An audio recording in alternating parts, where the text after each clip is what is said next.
কথা হলো আপনি কতটুকু বিদ্যুৎ ব্যবহার করছেন প্রতিদিন আপনার মোবাইলে আসবে। আপনার যখন স্মার্ট মিটার বসাবে আপনার মোবাইল নম্বর নিয়ে যাবে, আপনি প্রতিদিন দেখতে পারবেন আপনি কতটুকু ব্যবহার করছেন আপনি সচেতন হয়ে যেতে পারবেন। আরে আমি তো একটু বেশি পাখা ঘুরিয়ে ফেলছি, এসি বেশি লাগিয়ে ফেলছি। আপনি সচেতন সজাগ থাকতে। এবার বলা হয়েছে আপনাকে আপনার বাড়িতে স্মার্ট মিটার বসাতে হবে। ত্রিপুরার গ্রাহক কত? আমি বলেছি 10 লাখ, আমি ধরে এগোচ্ছি 10 লাখ কনজিউমার। একটা মিটারের দাম কত? একটা মিটারের দাম হচ্ছে কমপক্ষে 10,000 টাকা। এটা 8,000 টাকাও আছে, 9,000 টাকাও আছে, 12,000 টাকাও আছে। নানা রকম কোম্পানি নানা রকম বরাদ দিয়ে মিটার বিক্রি করছে। মিটারের দাম হচ্ছে 10,000 টাকা গড়পড়তা আমি ধরে চলি। তাহলে 10,000 কনজিউমারকে যদি 10 লাখ কনজিউমারকে যদি 10,000 টাকার মিটার বিক্রি করতে হয়, কত টাকার মিটার বিক্রি করতে হবে? 1,000 কোটি টাকার একটা মিটার। ওরা বলছে 6 বছর চলবে। 1,000 কোটি টাকা কনজিউমারের পকেট থেকে যাবে। লস কত টাকার মেটাবে বলছে? 100 কোটি টাকা। কোনো অঙ্কে মেলে? কোনো অঙ্কে মেলে না। 100 কোটি টাকার লস মেকআপ করার জন্য আপনার পকেট থেকে 1,000 কোটি টাকা বের করে নিয়ে যাচ্ছে। তার কারণ হচ্ছে এই মিটার বসাবে প্রাইভেট কোম্পানি। গোটা ভারতবর্ষে সবচেয়ে বেশি মিটার বসাচ্ছে ওই আদানি, ওই টাটা, ওই টোরেন্ট কোম্পানি। এই যে মিটার বসলো, ওরাই বলছে যে এই মিটার চলবে 6 বছর, 5 বছর, 7 বছর। তাহলে 6 বছর পরে আবার আপনাকে বলা হবে গতবার 10,000 টাকার মিটার বসিয়েছিলে, এবার 15,000 টাকার মিটার বসাও। অর্থাৎ এবার যদি 1,000 কোটি টাকা আপনার পকেট থেকে যায়, বুঝে রাখবেন যে 5 বছর পরে 1,500 কোটি টাকা আপনার পকেট থেকে যাচ্ছে। অর্থাৎ ভারতবর্ষের 26 কোটি জনগণ মানে প্রতি 6 বছরে 3 লক্ষ কোটি টাকার শুধুমাত্র মিটারের ব্যবসা করবে প্রিপেড স্মার্ট মিটার বসিয়ে। শুধুমাত্র কি হচ্ছে যে 10,000 টাকা 6 বছরে দিয়ে দেওয়া? শুধুমাত্র তাই না, সবচেয়ে বড় প্রশ্ন আর একটা ইম্পর্টেন্ট, বাড়িতে কারেন্ট চলে গেল, সাথে সাথে বিদ্যুৎ নিগম জানবে আপনার বাড়িতে কারেন্ট গেছে। এখন আগে 1912 তে আপনাকে ফোন করতে হয়, এখন আপনি 1912 আছে করতে পারবেন। কিন্তু আমি বিদ্যুৎ নিগম ওই যে বলছি 2টা কক্ষ থাকবে, 2টা রুমে, সেখানে আমি দেখে বলবো এই জায়গায় বিদ্যুৎ বিভ্রাট হচ্ছে, সাথে সাথে টিম যেতে পারবে। এগুলো আমরা রিফর্ম করছি এবং সাথে সাথে সমস্যার সমাধানের জন্য আমরা চেষ্টা। সবচেয়ে গুরুত্বপূর্ণ বিষয় আরেকটা বলছি, এটা হলো আমার কাছে আমার মনে হয় সবচেয়ে ইম্পর্টেন্ট। আমার বাড়ির সামনে একটা আশেপাশে একটা ট্রান্সফরমার আছে। এই ট্রান্সফরমার কেন বসাই আমরা? এই ট্রান্সফরমার বসাই সঠিকভাবে গ্রাহকদের বাড়িতে বিদ্যুৎ যাওয়ার জন্য। এই ট্রান্সফরমারের পাওয়ার কত হবে কে ঠিক করছে? বিদ্যুৎ নিগম। কিসের উপর ভিত্তি করে? আমার উপর ভিত্তি করে। আমরা যে 200-300 বাড়িতে কারেন্ট দিচ্ছি, আমরা দপ্তরকে জানিয়েছি যে দপ্তর, আমি কিন্তু আমার বাড়িতে কারেন্ট নেব, আমার 2টা পাখা ব্যবহার করব, 3টা টিউবলাইট ইউজ করব, 2টা বাল্ব ইউজ করব, একটা ফ্রিজ করব। এরকম প্রত্যেক বাড়ির লোডের উপর ডিপেন্ড করে কত লোড লাগবে তার উপর ভিত্তি করে আমরা ট্রান্সফরমার বসাই। কিন্তু এতটুকু পর্যন্ত ঠিক আছে। পরবর্তী সময় কোনো কারণে আপনার প্রয়োজন বোধে লাগতেই পারে, আপনি হঠাৎ করে 2টা এসি মেশিন লাগিয়ে দিলেন, এই কিন্তু লোড বেড়ে গেল। তাহলে 300 বাড়ির মধ্যে 150-200 বাড়ি যদি লোড বাড়িয়ে দেয়, যদি দপ্তরকে না জানান, কেউ কেউ জানায়, আবার অনেকেই জানায় না, এর ফলে ওই যে আমার যে লোড নেওয়ার ক্ষমতা ট্রান্সফরমার তার আর থাকে না। তখন ট্রান্সফরমার গোলযোগ দেখা দেয়, পাওয়ার কাট হয়, তার গলে যায়, মিটারের ক্ষতি হয়। এখন আমরা কি করব? আমার বাড়িতে যেমন স্মার্ট মিটার বসিয়েছে, ট্রান্সফরমারের মধ্যে স্মার্ট মিটার থাকবে। এই এলাকায় কতটুকু লোড উঠছে, যদি দেখা যায় আমি যে ট্রান্সফরমার বসিয়েছিলাম সেই লোডের থেকে বেশি, আপনি তখন জানাচ্ছেন না, আমি সাথে সাথে ট্রান্সফরমার পাল্টিয়ে দেব। আপনি যে জানাচ্ছেন না, আপনার কিন্তু ক্ষতি নেই, আপনার কিন্তু কোনো লাভ নেই। আপনার কিন্তু বিদ্যুৎ বিল দিতে হচ্ছে। হঠাৎ করে যখন আপনি লাগাবেন এসি, বিল তো উঠবেই, কিন্তু বিদ্যুৎ নিগম কিন্তু তার সংশোধনের সুবিধা নেই, সে কিন্তু ট্রান্সফরমার বসাতে পারবে না, কারণ আপনি জানাচ্ছেন না। এই জন্য এটার একটা বিরাট সুবিধা রয়েছে। তো আমরা এটা খুব ভালো উদ্যোগ, এবং আমি মনে করি এর মধ্যেই বললাম না, কোনো জায়গায় 94% হয়েছে, আসাম খুব ভালো। আমরা এর মধ্যে সরকারিভাবে আমরা শুরু করে দিয়েছি। অনেকে আবার আমরা মিটার নিয়ে যেচে নিচ্ছে, সবাই নিচ্ছে, প্রতাপগড়ের দিকে নিচ্ছে, অনেক জায়গায় নিচ্ছে, আবার নতুবা 90,000 হলো কিভাবে। তো শুরু করে দিয়েছি। আজকের থেকে মুখ্যমন্ত্রীর বাসভবন শুরু হবে, যে মন্ত্রীদের অফিসে, মন্ত্রীদের গৃহে আগে ট্রান্সফরমার বসানো হবে, তারপর সবগুলি অফিসে, তারপরে এই 7 দিনের মধ্যে বিদ্যুৎ নিগমের যত স্টাফ আছে, আমার নিগমের স্টাফ আগে না লাগালে এটা নিজেদের রাখা উচিত। এবং এটা সিস্টেম না, বলছে 5% মিটার তুমি রেখে দাও তোমার বোঝার জন্য। কারো মনে সন্দেহ হলো, আরে স্মার্ট মিটার বসলে আমার নিয়ে ক্ষতি হবে, ইচ্ছা করলে আপনি আগের মিটার তো রেখে দিন। আপনি দেখুন 1 মাস, 2 মাস, 3 মাস, 5 মাস দেখুন এই মিটার আর সেই মিটারের মধ্যে কোনো ডিফারেন্স আছে কিনা, তাহলে আপনি স্যাটিসফাই হতে। বিজ্ঞান ভিত্তিক, সায়েন্টিস্টরা আবিষ্কার করে, আমি আবিষ্কার করি না। সুতরাং এটা বিজ্ঞান ভিত্তিক, এর ফলে গ্রাহকদের শুধু লাভই হবে। এবং আরেকটা জিনিস, এটা যখন বসাবো, এই যে আমি এই বেনিফিটটা পাইনি, আমি যখন PM সূর্যঘর লাগিয়েছি তখন আমার আলাদা একটা মিটার লাগাতে হয়েছে, এটাকে নেট মিটার। সেই জন্য আমার এক্সট্রা 5,000 টাকা ওই ভেন্ডারকে দিতে হয়েছে। কিন্তু স্মার্ট মিটার পরে যারা লাগাবে, সূর্যঘর লাগাবে, তখন কিন্তু তার 5,000 টাকা কম লাগবে। এই যুক্তিটাও একজন ভেন্ডার থেকে প্রথম পেয়েছি আমরা। স্যার কেন আপনারা 5,000 টাকা তো আরো কমাতে পারেন, কিভাবে? স্মার্ট মিটার লাগালেই তো আপনার নেট মিটারের কাজটা লাগে না, তাহলে গ্রাহক তো আরো 5,000 টাকা কমের বেনিফিট পাবে।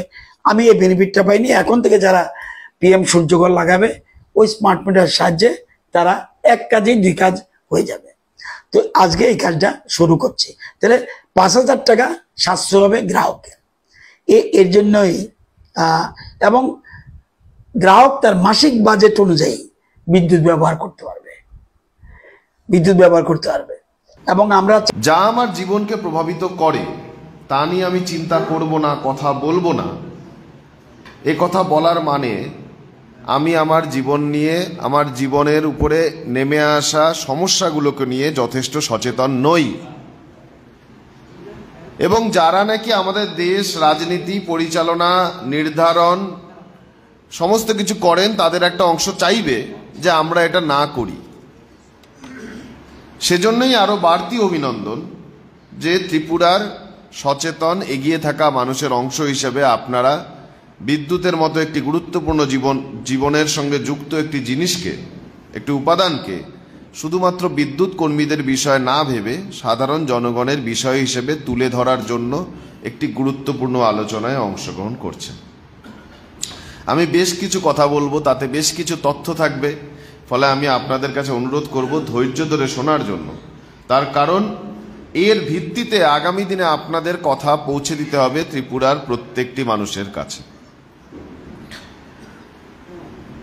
ত্রিপুরা রাজ্য, যা নাকি উত্তর পূর্ব ভারতের এক প্রান্তিক রাজ্য, এই রাজ্যের জনগণের দীর্ঘদিনের লড়াই সংগ্রামের ফলে ত্রিপুরা রাজ্য প্রায় সর্বত্র বিদ্যুৎ পৌঁছে দেওয়ার কাজ করে উঠতে পেরেছিল। সরকারি হিসাবে বলা হয় যে 2011 সালেই এটা 100% ইলেকট্রিফাইড স্টেট। কিন্তু ওই সরকারি হিসাবের বাইরে গিয়েও আমরা বলতে পারি যে তারপরেও আরও নিবিড়ভাবে বিদ্যুৎ পৌঁছে দেওয়ার কাজ হয়েছে, এবং তার পরবর্তী 4-5-6 বছরের মধ্যে প্রায় সর্বত্রই আমাদের এই রাজ্যে বিদ্যুৎ পৌঁছানোর ব্যবস্থা হয়েছিল। আবার আমি বলছি যে সেই সরকারি হিসেবেই 2017, 18 সাল, 19 সাল, এই সালগুলো গুরুত্বপূর্ণ শুধুমাত্র এখানে একটি রাজনৈতিক ক্ষমতার পরিবর্তন হয়েছে তার জন্য নয়, তার প্রভাব সরাসরিভাবে জনগণের ওপরে কিভাবে পড়ছে সেটা বোঝার জন্যও। 2018 সাল, 19 সাল, 20 সাল এই সালগুলোতেও ত্রিপুরার যে বিদ্যুৎ পর্ষদ অর্থাৎ Tripura state electricity corporation limited, সেটা একটি লাভজনক সংস্থা। অর্থাৎ বিদ্যুৎ জনগণকে পৌঁছে দেওয়ার পরেও ত্রিপুরার এই বিদ্যুৎ পর্ষদ তার নিজস্ব স্বনির্ভরতা রক্ষা করার মতো আয় করতে পারছে। 2019-20 সাল থেকে অবস্থা খারাপ হতে শুরু করে এবং এই বিদ্যুৎ পর্ষদ ক্রমাগত লোকসানে ঢুকে যেতে শুরু করে। 2023 সালে বিদ্যুৎ পর্ষদের সরকারি হিসেব অনুযায়ী লোকসানের পরিমাণ 285 কোটি টাকা। তাহলে বুঝবেন, আমি প্রথম এখান থেকে শুরু করতে চাই যে আপনার রাজ্যের যে সরকারি বিদ্যুৎ পর্ষদ যা 2018, 19, 20 সাল অবধি লাভ করে এসছে, এবং লাভ করে এসছে কোন পর্যায়ে? যখন তাকে বিদ্যুৎ পৌঁছে দিতে হয়েছে। অর্থাৎ বিদ্যুৎ পৌঁছে দেওয়ার কাজ যাতে নাকি খরচা বেশি হয়, নতুন নেটওয়ার্ক বানাতে হচ্ছে, নতুন লাইন লাগাতে হচ্ছে, নতুন পোল লাগাতে হচ্ছে, নতুন গ্রিড বসাতে হচ্ছে, নতুন ট্রান্সফরমার বসাতে হচ্ছে। অর্থাৎ আমরা বলি যে ফিক্সড কস্টের যে খরচা, সেই খরচা যখন বেশি, 2014 সাল, 15 সাল, 16 সাল, 17 সাল, সেই সময় পর্যন্ত একটি পর্ষদ লাভ করছে। আর যখন তা সম্পূর্ণরূপে বিদ্যুৎ পৌঁছে দিতে পেরেছে, তখন তার কাজ কি? তখন তার কাজ হচ্ছে মেনটেনেন্স করবে। তখন সেই পর্ষদ লোকসানে ডুবে যাচ্ছে। আজকে 2023 সালে আপনার পর্ষদের লোকসানের পরিমাণ 285 কোটি টাকা, যা 2022 সালে ছিল 120 কোটি টাকা। অর্থাৎ বছরের পর বছর লোকসান বাড়ছে। প্রথম কথা। এবার আপনি বলবেন যে তাহলে নিশ্চয়ই আমার কানেকশন কমে গেছে, আমার আয় কমে গেছে। 2020-21 সালে আপনার রাজ্যে কনজিউমার ছিলেন 8,38,457 জন, যা 2022-23 সালে হয়েছে 10,21,436 জন। এই সংখ্যাটা বলছি মানে কতগুলো মিটার আছে, অর্থাৎ 10 লক্ষের উপরে মিটার 2022-23 সালে আপনার রাজ্যে আছে। তাহলে আমি বললাম যে শুধু 2 বছরের মধ্যে নতুন মিটারও দেওয়া হয়েছে প্রায় 2 লাখ। তার মানে আপনার যারা আপনাকে আয় দেবে, মিটার দিচ্ছেন মানে কি, তার পরিবর্তে তো আপনি বিল কালেক্ট করবেন। তাহলে যারা আপনাকে আয় দেবে সেই সংখ্যাটাও বাড়লো। তাহলে আপনি বলবেন যে তাহলে বোধহয় এই যে সরকারি কর্মচারী এরা অনেক বেতন নিয়ে যাচ্ছে, এরা বেতন নিয়ে যাচ্ছে বলে পর্ষদে লস হচ্ছে। সরকারি কর্মচারীর সংখ্যা 2018 সালে ছিল 4,500-এর মতো, যা আজকে দাঁড়িয়ে 2200-র আশেপাশে, অর্থাৎ অর্ধেক হয়ে গেছে বিদ্যুৎ ক্ষেত্রের।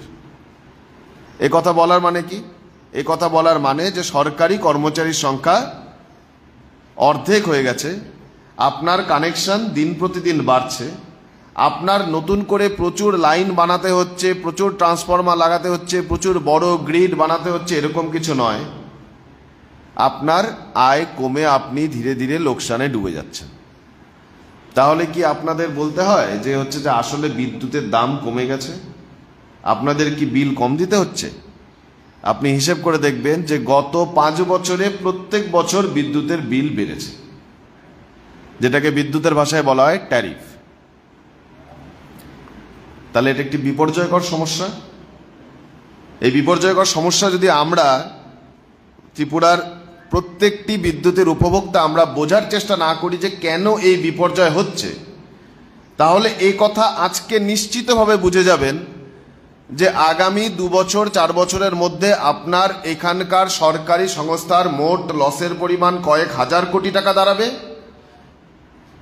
এবং এখানে যে সরকার আছে সেই সরকার এসে বলবে যে এত লসজনক একটি সংস্থাকে চালানোর কোনো মানে নেই, তাহলে একে বেসরকারি করে দাও, আপনি বেসরকারি বিদ্যুতের আওতাভুক্ত হয়ে যাবেন। এটা এবছর হবেন না পরের বছর হবেন না তার পরের বছর হবেন সেটা বলতে পারবো না, কিন্তু হয়ে যাবেন এটা নিশ্চিত করে বলা যায়, যদি না আজকে থেকেই ত্রিপুরার প্রত্যেকটি জনগণকে এই ব্যাপারে বোঝানোর কাজ আমরা শুরু করি কেন এই লস। ত্রিপুরার যে বিদ্যুতের পরিকাঠামো, আমি পরিকাঠামোর কথা আরেকবার বলে যাব এই প্রক্রিয়ায়।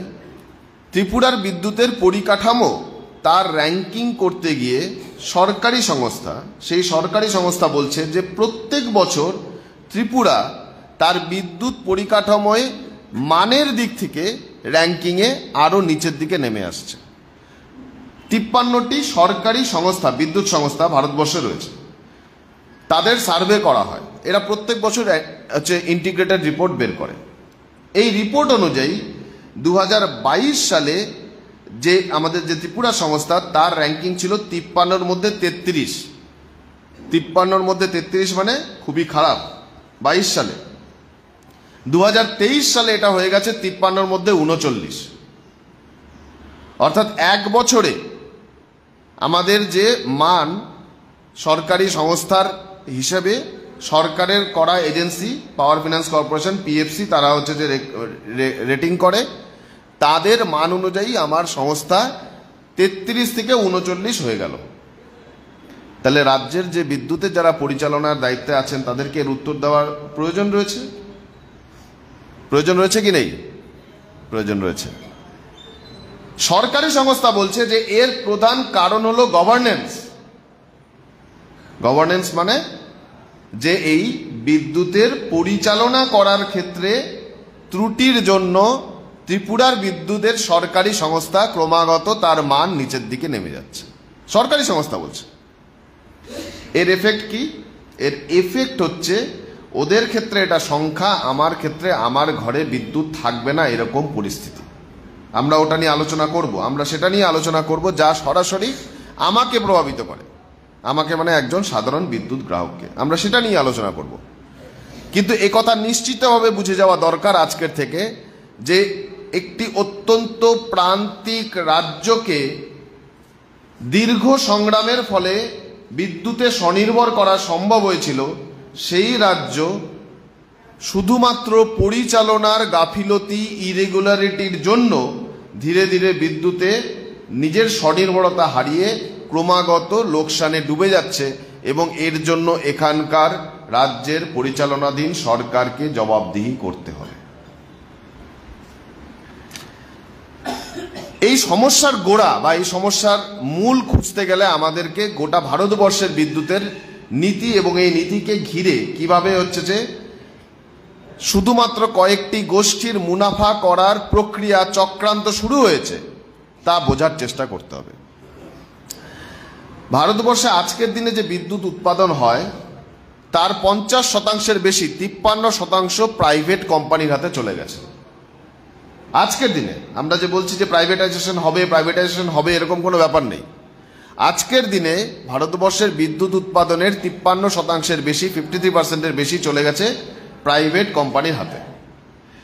এবং যে সরকারি সংস্থা আছে, এই যে এখানে ওএনজিসি, আপনাদের এখানে যে গ্যাস থেকে তৈরি হওয়া বিদ্যুৎ, সেটা ওএনজিসির কর্পোরেশন, ওটিপিসি, তারা হচ্ছে তাদের দেয়। ওএনজিসির কত পার্সেন্ট শেয়ার প্রাইভেট কোম্পানির আছে? ওএনজিসি সরকারি সংস্থা, তার মোর দ্যান 50% শেয়ার হচ্ছে বাজারে ছেড়ে দেওয়া হয়েছে। তার মানে কি, যা আমি সরকারি সংস্থা বলে জানি, এনটিপিসি সরকারি সংস্থা বলে জানি, ওএনজিসি সরকারি সংস্থা বলে জানি, এদেরও কিন্তু 50% বা তার চেয়ে বেশি শেয়ার সেটা হচ্ছে প্রাইভেট হাতে চলে গেছে। তার মানে কি হলো? তার মানে 50% সরাসরি প্রাইভেট, বাকি 50%-এর 50% বা তার বেশি সেটা হচ্ছে ঘুরপথে প্রাইভেটের হাতে চলে গেছে। যদি প্রাইভেটের হাতে চলে যায় তাতে আমাদের কি অসুবিধা সেখানে আসবো। কিন্তু তার চেয়ে গুরুত্বপূর্ণ যে এই যে আমি যে বিদ্যুতের কথা বলছি, এই বিদ্যুৎ হলো থার্মাল জেনারেশন, অর্থাৎ তাপ থেকে যে বিদ্যুৎ তৈরি হয়, কয়লা পুড়িয়ে, গ্যাস পুড়িয়ে, এ ধরনের বিদ্যুৎ। আপনারা জানবেন যে ভবিষ্যতের বিদ্যুৎ হলো রিনিউয়েবল বিদ্যুৎ, অর্থাৎ সূর্যের আলো থেকে যে বিদ্যুৎ তৈরি হয়, সৌর বিদ্যুৎ, বা হচ্ছে যে বাতাস থেকে যে বিদ্যুৎ তৈরি হয়, উইন্ড ইলেকট্রিসিটি, এই ধরনের বিদ্যুৎ হলো ভবিষ্যতের বিদ্যুৎ। আজকের দিনে দাঁড়িয়ে ভারতবর্ষের এই রিনিউয়েবল এনার্জি তার 97% রয়েছে প্রাইভেট কোম্পানির হাতে। অর্থাৎ আমি বললাম যা ভবিষ্যতের বিদ্যুৎ তার ধরে নেওয়া যায় শতকরা 100% কার হাতে আছে? প্রাইভেট কোম্পানির হাতে।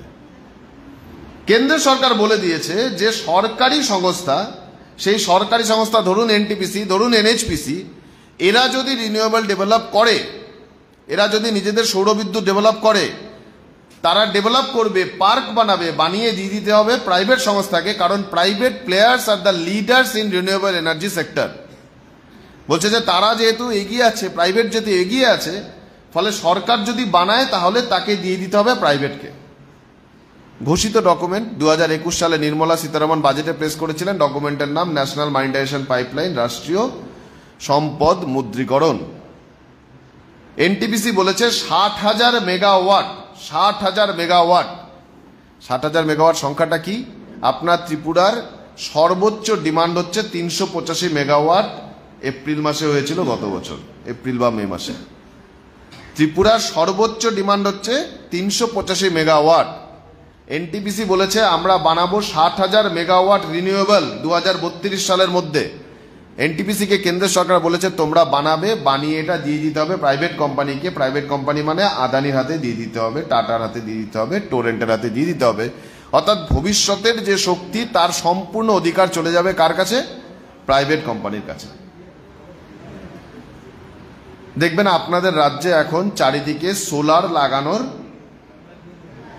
শুরু হয়েছে। তো রাজ্যের মন্ত্রীও আমি শুনলাম সর্বত্র দৌড়ে বেড়াচ্ছেন সোলার লাগাতে হবে। খুব ভালো কথা, সোলার লাগাতে হবে। এই যে সোলার, এটা কি সরকারি সংস্থা লাগাচ্ছে? সরকারি সংস্থা লাগাচ্ছে না। তাহলে সোলার যে লাগাচ্ছে, এই সোলার লাগানোর প্রক্রিয়াটা কাদের দিয়ে করা হচ্ছে? বেসরকারি সংস্থা। সরকারি সংস্থা বলেছে বেসরকারি সংস্থাকে সরকারি সংস্থা টাকা দেবে, কিন্তু লাগাবে হচ্ছে বেসরকারি সংস্থা। এই প্রক্রিয়ার নাম হচ্ছে ইনসেন্টিভ। আমরা খুব খুশি হচ্ছি যে ঠিকই এরকম একটা বিদ্যুৎ পাবো, যে বিদ্যুৎ আমাদেরকে কয়লা পুড়িয়ে, গ্যাস পুড়িয়ে উৎপাদন করতে হয় না। এই ধরনের বিদ্যুৎ হলে আমাদের পরিবেশের রক্ষা হবে। আমরা খুবই খুশি। তাহলে প্রথম প্রশ্ন আসে যে যদি এরকম বিদ্যুৎ হয় তাহলে সেই বিদ্যুৎ কেন সরকারি সংস্থা তারা নিজেরা নিয়ন্ত্রণ করবে না? সরকারি সংস্থা কেন ইনস্টল করবে না? সরকারি সংস্থা কেন তার রক্ষণাবেক্ষণ করবে না? সরকারি সংস্থা তাকে কেন গ্রিডের সঙ্গে জোড়ার চেষ্টা করবে না? আমি এই প্রশ্নকেও সরিয়ে দিলাম। আমি বললাম যে ঠিক আছে, আপনার বাড়ির ছাদে বিদ্যুৎ লাগিয়ে দিয়ে গেল। বাড়ির ছাদে বিদ্যুৎ লাগানোর যে প্রক্রিয়া, তাতে বলা হয় যে আপনি দিনের বেলা বিদ্যুৎ অতিরিক্ত হলে গ্রিডকে দিয়ে দেবেন এবং রাত্রিবেলা আপনার যে প্রয়োজন সেই অনুযায়ী আপনি বিদ্যুৎ গ্রিড থেকে নিয়ে নেবেন। তাই তো বলা হচ্ছে। এই প্রক্রিয়াকে বলা হয় প্রজিউমার, অর্থাৎ প্রডিউসার প্লাস কনজিউমার। আপনি নিজেই গ্রাহক, আবার আপনি নিজেই উৎপাদক। খুব ভালো কথা।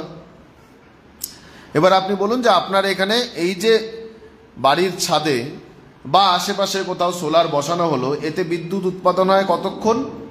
এতে বিদ্যুৎ উৎপাদন হয় 8 ঘন্টা। সকালবেলায় মোটামুটি ধরে নেওয়া যায় যে 7টা 8টা থেকে বিদ্যুৎ উৎপাদন শুরু হলো, আর বিকেলবেলা 4টা 5টা অবধি এতে বিদ্যুৎ উৎপাদন হবে। তাতে যখন তাপ বেশি থাকে তখন বেশি বিদ্যুৎ উৎপাদন হবে, যখন তাপ কমে যায় তখন বিদ্যুৎ উৎপাদন কমে যাবে। এই সময় মনে করুন আপনার উৎপাদন বেশি হয়ে গেল, আপনি কি করবেন? আপনি আপনার বাড়ি থেকে বা আপনার যেখানে কাজ করেন সেখান থেকে বিদ্যুৎ পাঠিয়ে দিলেন গ্রিডে। গোটা পৃথিবী জুড়ে বিদ্যুতের কনজামশনের পিক আওয়ার হচ্ছে বিকেল 5টা থেকে রাত্রি 11টা 12টা। কারণ সে সময় আমরা সবাই কাজ করে বাড়ি ফিরি। সে সময় বাড়িতে হচ্ছে যে লাইট, আলো, বাতাস এ সমস্ত জ্বালানোর প্রয়োজন পড়ে। আজকে অনেক বাড়িতে এসি এসে গেছে, এসি চালানোর প্রয়োজন পড়ে। সে সময় বাড়িতে ফিরলে পরে লোকে টিভি চালায়, কম্পিউটারে কাজ করে। সে সময় কি সোলারের এই বিদ্যুৎ উৎপাদন হবে? হবে না। আপনি দিনের বেলায় বিদ্যুৎ উৎপাদন করলেন, অতিরিক্ত বিদ্যুৎ গ্রিডে দিয়ে দিলেন, নেওয়ার লোক নেই। আপনি সন্ধ্যাবেলায় বিদ্যুৎ চান, গ্রিড থেকে আপনি বিদ্যুৎ নেবেন, আপনাকে দিতে হবে। কে দেবে? দেবে হচ্ছে যে ত্রিপুরার আপনার এই পর্ষদ। সেই পর্ষদ কোথা থেকে দেবে? সেই পর্ষদ বিদ্যুৎ কিনে দেবে। তাহলে যে সময়ের আপনি বিদ্যুৎ দিয়ে দিলেন গ্রিডে, সেই বিদ্যুৎ কাজে লাগলো না, সেই বিদ্যুৎ আপনি বললেন যে আমি মুফতে দিয়ে দিলাম।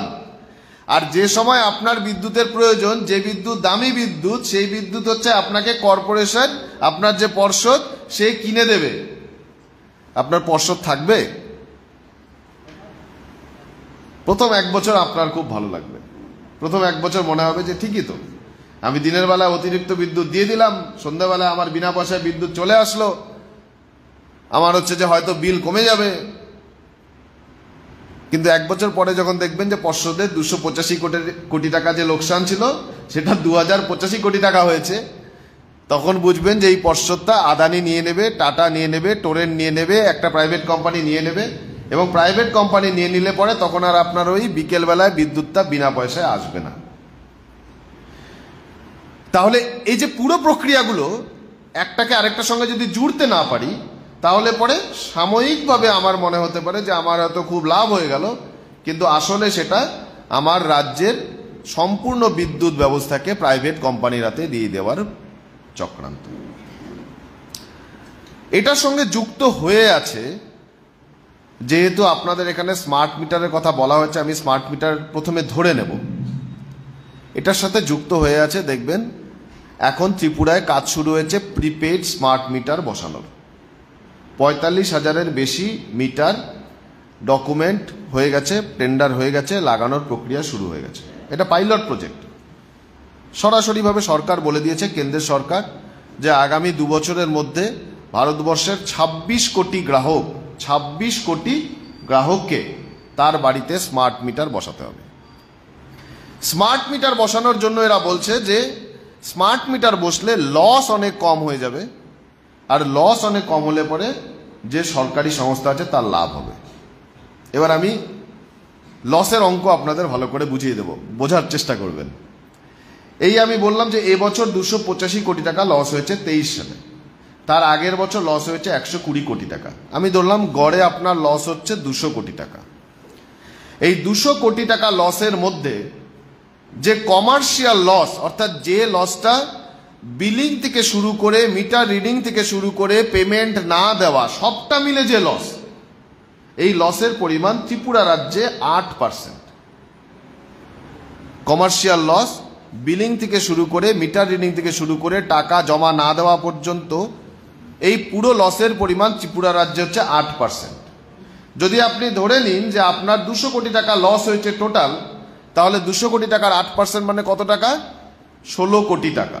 তাহলে আপনার মোট লস কত হলো? 16 কোটি টাকা। তাহলে 6 বছরে আপনার লস কত হবে?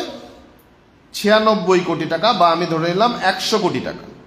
100 কোটি টাকা আপনার লস হবে 6 বছরে পর্ষদের, যদি হচ্ছে যে আপনি এই এন্টায়ার কমার্শিয়াল লসটাকে এর মধ্যে আপনি ধরে ফেলেন। এতে আবার কখনো একটু কমও হতে পারে, কখনো একটু বেশি হতে পারে, আমি ওই জন্য গড় পর্তায় 100 কোটি টাকা ধরে নিলাম। এবার বলা হয়েছে আপনাকে আপনার বাড়িতে স্মার্ট মিটার বসাতে হবে। ত্রিপুরার গ্রাহক কত? আমি বলেছি 10 লাখ, আমি ধরে এগোচ্ছি 10 লাখ কনজিউমার। একটা মিটারের দাম কত? একটা মিটারের দাম হচ্ছে কমপক্ষে 10,000 টাকা। এটা 8,000 টাকাও আছে, 9,000 টাকাও আছে, 12,000 টাকাও আছে। নানা রকম কোম্পানি নানা রকম বরাদ দিয়ে মিটার বিক্রি করছে। মিটারের দাম হচ্ছে 10,000 টাকা গড় পড়তায় আমি ধরে চলি। তাহলে 10,000 কনজিউমারকে যদি 10 লাখ কনজিউমারকে যদি 10,000 টাকার মিটার বিক্রি করতে হয়, কত টাকার মিটার বিক্রি করতে হবে? 1,000 কোটি টাকার একটা মিটার। ওরা বলছে 6 বছর চলবে। 1,000 কোটি টাকা কনজিউমারের পকেট থেকে যাবে। লস কত টাকার মেটাবে বলছে? 100 কোটি টাকা। কোনো অঙ্কে মেলে? কোনো অঙ্কে মেলে না। 100 কোটি টাকার লস মেকআপ করার জন্য আপনার পকেট থেকে 1,000 কোটি টাকা বের করে নিয়ে যাচ্ছে। তার কারণ হচ্ছে এই মিটার বসাবে প্রাইভেট কোম্পানি। গোটা ভারতবর্ষে সবচেয়ে বেশি মিটার বসাচ্ছে ওই আদানি, ওই টাটা, ওই টোরেন্ট কোম্পানি। এই যে মিটার বসলো, ওরাই বলছে যে এই মিটার চলবে 6 বছর, 5 বছর, 7 বছর। তাহলে 6 বছর পরে আবার আপনাকে বলা হবে গতবার 10,000 টাকার মিটার বসিয়েছিলে, এবার 15,000 টাকার মিটার বসাও।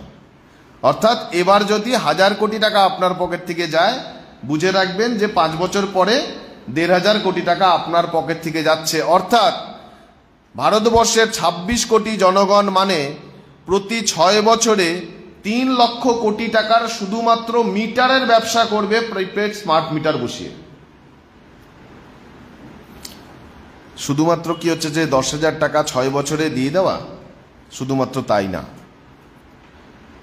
এই যে মিটার বসলো, এই মিটার বসার মানে হচ্ছে যে এটা প্রিপেইড।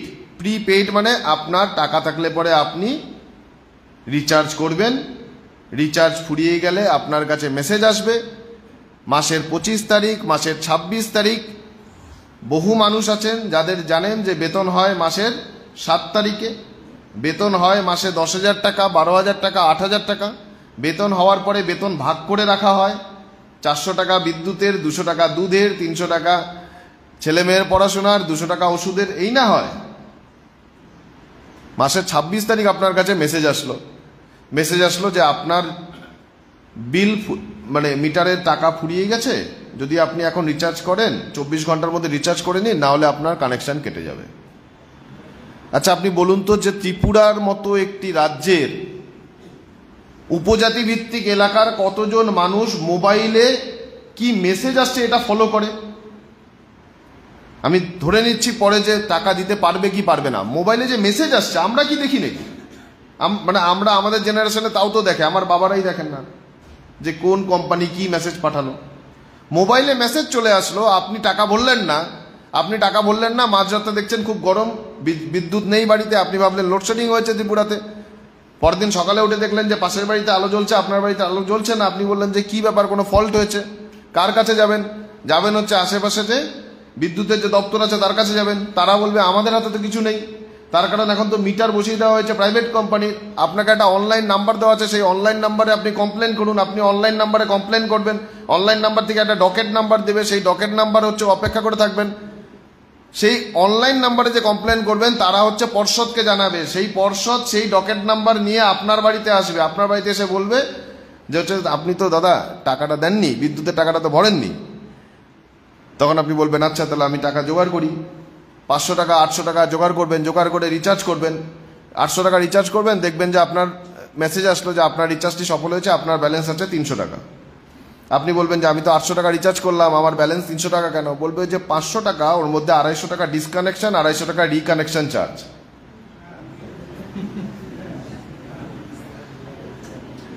তাহলে আপনি হচ্ছে যে মাসের 26 তারিখ 1000 টাকা জোগাড় করে নিয়ে এসে রিচার্জ করবেন।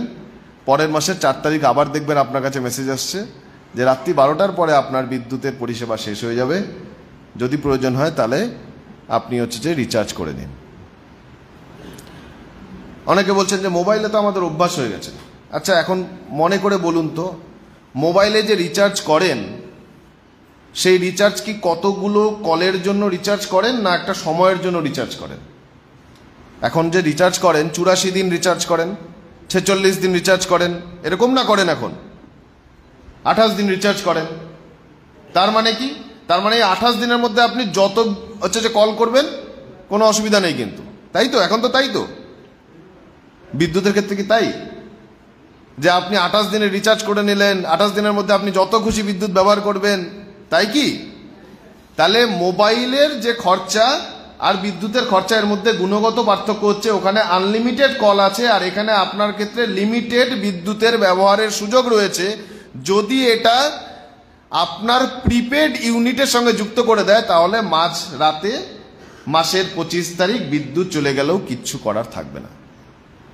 প্রাইভেট কোম্পানি ব্যবসা করবে, প্রাইভেট কোম্পানি বিদ্যুৎ দেবে আপনাকে, প্রাইভেট কোম্পানি বিদ্যুৎ কিনবে কার কাছ থেকে? আরেকটি প্রাইভেট কোম্পানির কাছ থেকে।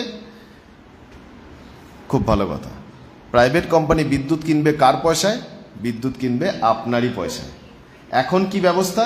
এখন ব্যবস্থা হচ্ছে সরকারি সংস্থা বিদ্যুৎ কিনে আপনাকে বিদ্যুৎ দেওয়ার পরে, আপনি বিদ্যুৎ ব্যবহার করার পরে 1 মাস পরে, 2 মাস পরে, 3 মাস পরে বিল আসে, সেই বিলের টাকা দেন। অর্থাৎ সরকারি সংস্থা, সেটা সরকারি সংস্থা বলেই সে নিজে থেকে বিদ্যুৎ কিনে আপনাকে দিচ্ছে আর আপনি সেখানে খরচা করার পরে বিদ্যুতের টাকা শোধ করছেন। আর প্রাইভেট কোম্পানির ক্ষেত্রে কি ব্যবস্থা করছে?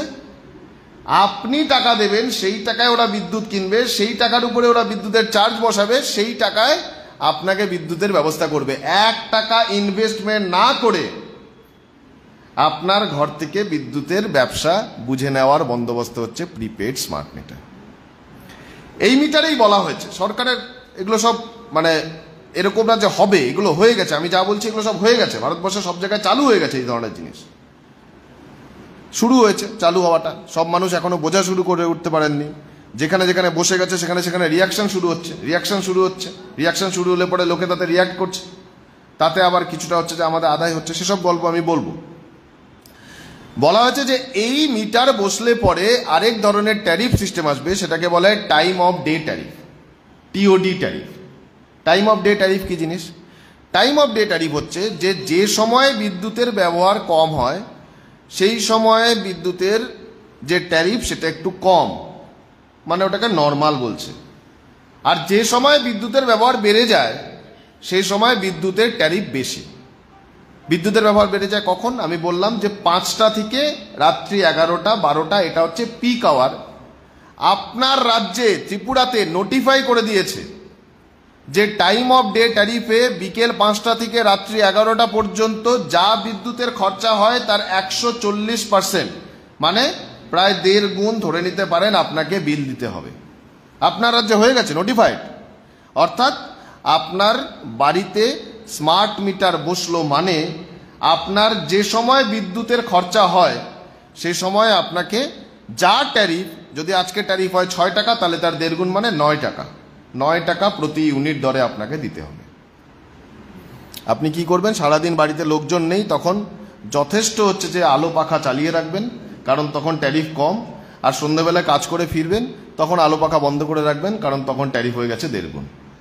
এটা এখন হয়েছে 1.5 গুণ, এটা আগামী দিনে 2 গুণও হতে পারে, 3 গুণও হতে পারে, 4 গুণও হতে পারে।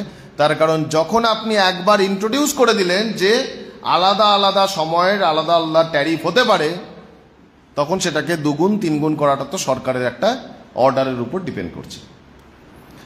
স্মার্ট মিটার বসানোর মানে, আমরা এই কথা আজকে দাঁড়িয়ে বলছি, এটা এখনো হয়নি। আমি যতটুকু বললাম সেটা হয়ে গেছে, আর এরপরে আমি যেটা বলছি সেটা এখনো হয়নি, সেটা হবে, আমরা বলে যাচ্ছি। স্মার্ট মিটার বসানোর মানে আপনার বাড়িতে যে সময় যখন বেশি বিদ্যুৎ ব্যবহার হয় সেই মুহূর্ত অনুযায়ী আপনার ট্যারিফ চেঞ্জ হয়ে যাবে। এটাকে বলে ডাইনামিক প্রাইসিং। ট্রেনের টিকিট কাটার সময় আগে মনে করে দেখবেন যে রাজধানীর টিকিট কাটতে গেলে জানা ছিল যে 1600 টাকা রাজধানীর টিকিট। এখন দেখবেন 1600 টাকাটাকে বলে বেস প্রাইস। এই 1600 টাকাটা 3200 টাকাও হতে পারে, 2800 টাকাও হতে পারে। তার মানে কি? তার মানে ডিমান্ড বাড়লে পরে প্রাইসিং সিস্টেমটা চেঞ্জ হয়ে যায়। এটা এরোপ্লেনের ক্ষেত্রে, ফ্লাইটের ক্ষেত্রে বহু আগে চালু করে দিয়েছিল, এখন ট্রেনের ক্ষেত্রেও চালু করে দিয়েছে। অর্থাৎ যখন যখন ডিমান্ড বাড়বে তখন তখন প্রাইসিং সিস্টেমটাকে চেঞ্জ করে দেওয়া যাবে। ডিমান্ড বেশি মানে তখন প্রাইস বেশি। স্মার্ট মিটার বসানোর মানে আপনার বাড়িতে প্রত্যেক মুহূর্তে, আপনার এলাকায় প্রত্যেক মুহূর্তে কতটা বিদ্যুৎ ব্যবহার হচ্ছে, কতটা ডিমান্ড আছে, তার রিয়াল টাইম ইনফরমেশন পাঠানোর ব্যবস্থা করা। আর রিয়াল টাইম ইনফরমেশন পাঠানো মানে real time monitoring, real time monitoring মানে real time pricing, real time pricing মানে রিয়াল টাইম ট্যারিফ। অর্থাৎ এখন যে আমরা বলি যে আমাদের এখানে ডোমেস্টিকের ক্ষেত্রে ট্যারিফ হচ্ছে 5 টাকা 80 পয়সা, সেটা হবে যে ডোমেস্টিকের ক্ষেত্রে ওই ত্রিপুরার ওই এলাকায় ওই বাড়িতে ওই সময় এত টাকা ইউনিটের চার্জ ছিল। এটা হবে। আমি ওই জন্যই বললাম যে আগেরটুকু যা বলেছি সেটা হয়ে গেছে, আর এখন যেটা বলছি সেটা হচ্ছে ভবিষ্যতে হবে। এই প্রসেসটা, এই টেকনোলজিটার ইনস্টলেশনের প্রক্রিয়া হচ্ছে যে আপনার বাড়িতে স্মার্ট মিটার বসানো, এবং কেন্দ্রের সরকার ফেসিলিটেট করছে, কারণ সমস্ত ডিস্ট্রিবিউশন কোম্পানি প্রাইভেটকে দিয়ে দেবে। প্রাইভেটরা যাতে এখান থেকে যথেচ্ছাচার করতে পারে, যে যা খুশি অনুযায়ী এখান থেকে টাকা তুলে নিয়ে যেতে পারে, তার বন্দোবস্ত করার জন্য এই মিটারিং ইনস্টলমেন্ট ব্যবস্থা। এটার অল্টারনেটিভ কি?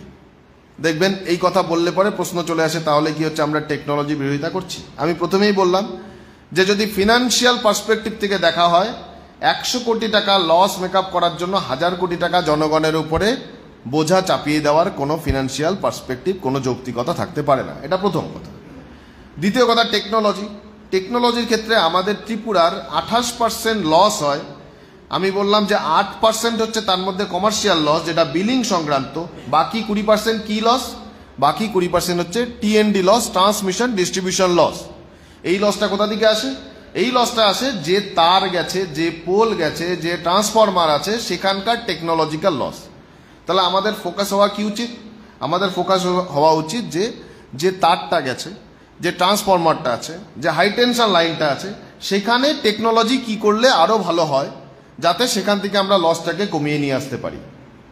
অর্থাৎ ট্রান্সমিশন ডিস্ট্রিবিউশন প্রসেসে লস কমানোটা আমাদের ফোকাস হওয়া উচিত। প্রত্যেক গ্রাহককে 10,000 টাকা 12,000 টাকা স্মার্ট মিটার কেনানোটা আমাদের ফোকাস হওয়া উচিত না। যদি তাও করতে হয়, আমরা কি বলেছি, ইফি কি বলেছে? ইফি বলেছে যে যদি তাও করতে হয়, কেন সরকারি সংস্থা মিটার বসাবে না? যদি তাও করতে হয়, কেন সরকারি সংস্থা প্রায়োরিটি অনুযায়ী, অর্থাৎ সরকারি ক্ষেত্র, কমার্শিয়াল ক্ষেত্র, ইন্ডাস্ট্রিয়াল ক্ষেত্র, যেখান থেকে বাল্ক টাকা উঠে আসে, সেখানে মিটার বসাবে না? যদি তাও করতে হয়, টেকনোলজি তার সাথে প্রিপেড হওয়ার কি সম্পর্ক রয়েছে? প্রিপেডের সাথে কোনো টেকনোলজি সম্পর্ক রয়েছে? প্রিপেড হলে পরে আলাদা টেকনোলজি, পোস্টপেড হলে আলাদা টেকনোলজি সম্পর্ক রয়েছে? প্রিপেড হয়ে গেলে কোনো কিছু টেকনোলজিক্যালি অ্যাডভান্স হয়ে গেল, পোস্টপেড মানে টেকনোলজিক্যালি পিছিয়ে থাকা কোনো সম্পর্ক রয়েছে? প্রিপেডের সাথে টেকনোলজির কোনো সম্পর্ক নেই।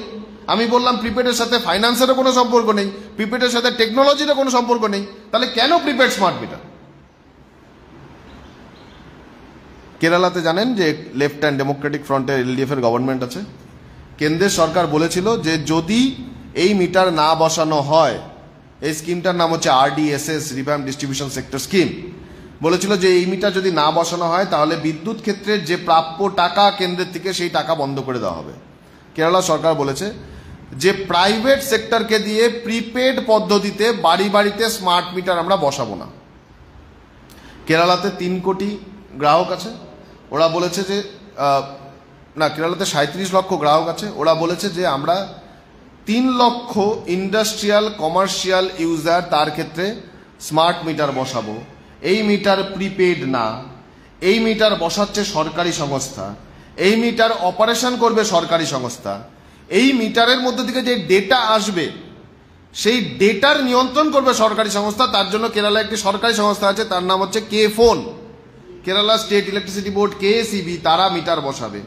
কে ফোন যে সরকারি সংস্থা, তারা ডেটা নিয়ন্ত্রণ করবে। বসানো হবে কমার্শিয়াল ইন্ডাস্ট্রিয়াল ইউজারদের জন্য, এটি প্রিপেড মিটার নয়। অর্থাৎ টেকনোলজিকে অ্যাডভান্স করলেও সেটাকে প্রাইভেট প্রিপেডের হাত থেকে বাঁচানোর প্রক্রিয়া আমাদের দেশে একটি সরকার করছে। তাহলে আমাদেরকে জনগণের কাছে এই কথা নিয়ে যেতে হবে যে অল্টারনেটিভও দেখানো যায়, প্রয়োজন অনুযায়ী টেকনোলজির আপগ্রেডেশনও করানো যায়, কিন্তু সরকারি সংস্থাকে বেসরকারি হাতে তুলে দেওয়ার চক্রান্তের বিরুদ্ধে আমাদেরকে ঐক্যবদ্ধভাবে লড়াই করার পদ্ধতি প্রক্রিয়া শুরু করতে হবে। এখানে আমি জিজ্ঞেস করছিলাম মানিকদাকে যে কৃষিকাজের সঙ্গে যুক্ত কেউ আছেন কিনা। ত্রিপুরায় চায়ের চাষ হয়, ছোট চাষি আছেন, রাবারের চাষ হয়, এছাড়া ধান ইত্যাদি তো চাষ হয়। এই মিটার বসা মানে, এই মিটার বসানোর যে স্কিম, সেই স্কিমে বলেছে যে লাইন সেগ্রিগেশন, অর্থাৎ কৃষিকাজ যারা করবে তাদের লাইন আলাদা করে দাও। জানেন যে গোটা ভারতবর্ষ জুড়ে কৃষির জন্য ক্রস সাবসিডির ব্যবস্থা রয়েছে, ডোমেস্টিকের জন্য ক্রস সাবসিডির ব্যবস্থা রয়েছে, সরকারি সাবসিডিরও ব্যবস্থা রয়েছে, যাতে কৃষিকাজে বিদ্যুতের যে খরচা সেটা কম হয়। লাইন সেগ্রিগেশন করার পরে বলা হয়েছে স্কিমে যে ক্রস সাবসিডি তুলে দিতে হবে। ক্রস সাবসিডি তুলে দেওয়ার মানে কি? মানে আজকে একজন কৃষককে যদি বাজার থেকে বিদ্যুৎ কিনতে হয়, সেই বিদ্যুতের গড়পড়তা দাম ইউনিট প্রতি 10 থেকে 12 টাকা পড়বে। একটি 7.5 হর্স পাওয়ারের পাম্প চালালে পরে 6 ঘন্টা চললে পরে 35 ইউনিট বিদ্যুৎ খরচা হয়। 7.5 হর্স পাওয়ারের পাম্প 6 ঘন্টা চললে পরে 35 ইউনিট বিদ্যুৎ খরচা হয়। যদি 1 মাস একজন কৃষক এই পাম্প চালান, তাহলে তার 1000 ইউনিট বিদ্যুৎ খরচা হবে। 1000 ইউনিট বিদ্যুৎ যদি 12 টাকা দরে বাজার থেকে কিনতে হয়, তাকে 12,000 টাকা বিদ্যুতের জন্য 1 মাসে প্রিপেড রিচার্জ করতে হবে। এই মাসে রিচার্জ করবেন, পাম্প চালাবেন, ইরিগেশন করবেন, চাষ করবেন, 3 মাস পরে ফসল হবে, ফসল বাজারে বিক্রি করবেন, 2 মাস পরে টাকা পাবেন, তারপরে আপনার ওই যে 12,000 টাকা উঠবে। উঠবে কি উঠবে না কৃষিকাজের ক্ষেত্রে তো জানা থাকে না, কিন্তু আপনি বলুন তো যে কজন কৃষকের পক্ষে মাসে মাসে 10,000 টাকা 12,000 টাকা দিয়ে একটা 7.5 হর্স পাওয়ারের পাম্প চালানো সম্ভব? অর্থাৎ সার্বিকভাবে কৃষিকাজে যুক্ত যে জনগণ তাদের বিদ্যুতের অধিকার, বিদ্যুৎ হাত থেকে বেরিয়ে চলে গেল। সরকার বলছে যে এই সমস্ত কিছু করে আসলে যেটা করতে হবে সেটা হচ্ছে বিদ্যুৎ, এই যে এখন আপনি কেরালা, ত্রিপুরাতে যে বিদ্যুৎ কেনেন, সেই বিদ্যুৎ কেনেন হচ্ছে তার কিছু লং টার্ম এগ্রিমেন্ট রয়েছে। লং টার্ম এগ্রিমেন্ট মানে কি? এই যে ওটিপিসি, এই যে ওএনজিসি যে থার্মাল পাওয়ার কর্পোরেশন, তার সঙ্গে আমাদের চুক্তি রয়েছে। কি ধরনের চুক্তি? চুক্তি হচ্ছে যে আমি তোমার থেকে 30 বছর, আগামী 30 বছর আমি তোমার থেকে বিদ্যুৎ নেব। সেই বিদ্যুতের মূল্য কি হবে? তার একটা ফিক্সড কস্ট থাকে, সেটা 3 টাকা হতে পারে, সেটা 4 টাকা হতে পারে, সেটা 4.5 টাকা হতে পারে। তার উপরে কিছু ভ্যারিয়েবল কস্ট, সেটা হচ্ছে আরো 60 পয়সা, 50 পয়সা ইত্যাদি হতে পারে। অর্থাৎ ত্রিপুরা বিদ্যুৎ কর্পোরেশন জানে যে আগামী 15 বছর আমি এই দামে 4 টাকা, 4.5 টাকা, 5 টাকা এই দামে হচ্ছে আমি বিদ্যুৎ পেয়ে যেতে পারি। কেন্দ্র সরকার বলেছে যে লং টার্ম এগ্রিমেন্ট বন্ধ করে দিতে হবে, লং টার্ম এগ্রিমেন্ট আর চলবে না। লং টার্ম এগ্রিমেন্ট মানে লস। করতে কি হবে? বাজার থেকে বিদ্যুৎ কিনতে হবে। অর্থাৎ কি বলছে? একদিন আগের বাজার আছে, এই বাজারকে ওই শেয়ার মার্কেটের মতো বাজার, এই বাজারকে বলে ডে অ্যাহেড মার্কেট, একদিন আগের বাজার। একদিন আগের বাজারে গিয়ে আপনি বলবেন, আপনার সংস্থা ত্রিপুরা বিদ্যুৎ কর্পোরেশন বলবে যে আমার ভাই কালকে, আগামীকাল হচ্ছে যে এতটা বিদ্যুৎ চাই। আজকে কিনলেন, আবার কালকে কিনবেন, আবার পরশু কিনবেন। আচ্ছা, আজকে আপনি কিনে নিলেন একদিন আগে, কালকে গিয়ে দেখলেন যে দুপুর 12টার সময় যতটুকু কিনেছিলাম তার চেয়ে বেশি দরকার। কি করবেন? বলছে ব্যবস্থা আছে। ব্যবস্থা কি? এই ব্যবস্থার নাম হচ্ছে Real time market. Real time market মানে কি? আপনি 15 মিনিটের স্লটে বিদ্যুৎ কিনবেন। অর্থাৎ এখন আপনি বলবেন যে আগামী 15 মিনিটে আমার এতটা বিদ্যুৎ দরকার।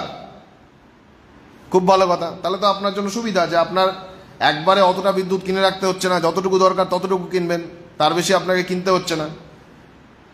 এই যে Real time market, day ahead market, এই মার্কেটের বিদ্যুতের প্রাইস কত হতে পারে সেটাও সরকার নির্ধারণ করে দেয়, বলে দেয় যে ঠিক আছে এর চেয়ে বেশি যাতে বিদ্যুতের দাম না হয়।